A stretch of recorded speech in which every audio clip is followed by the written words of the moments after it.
भोज के लिए एक व्यक्ति ने एक बार एक बकरे की बलि चढ़ाने की तैयारी आरंभ की। उसके बेटे बकरे को नदी में स्नान कराने ले गए। नहाने के समय बकरा एकाएक बड़ी जोर से हंसने लगा, फिर तत्काल दूहुक के आंसू बहाने लगा। उसके विचित्र व्यवहार से चकित होकर बेटों ने उससे जब ऐसा करने का कारण जानना चाहा, तो बकरे ने कहा कि कारण वह उनके पिता के सामने ही बताएगा।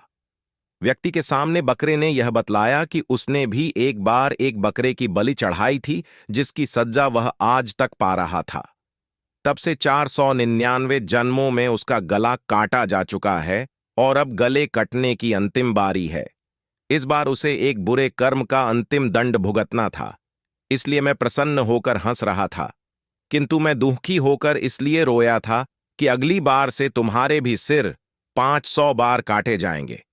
व्यक्ति ने उसकी बात को गंभीरता से लिया और उसके बलि की योजना स्थगित कर दी तथा अपने बेटों से उसे पूर्ण संरक्षण की आज्ञा दी।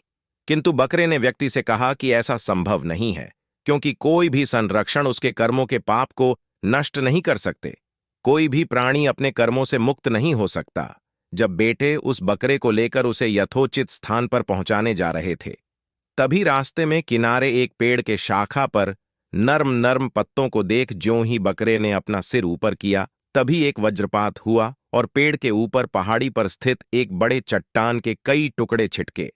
एक बड़ा टुकड़ा उस बकरे के सिर पर इतनी जोर से आ लगा कि पलक झपकते ही उसका सिर धड़ से अलग हो गया।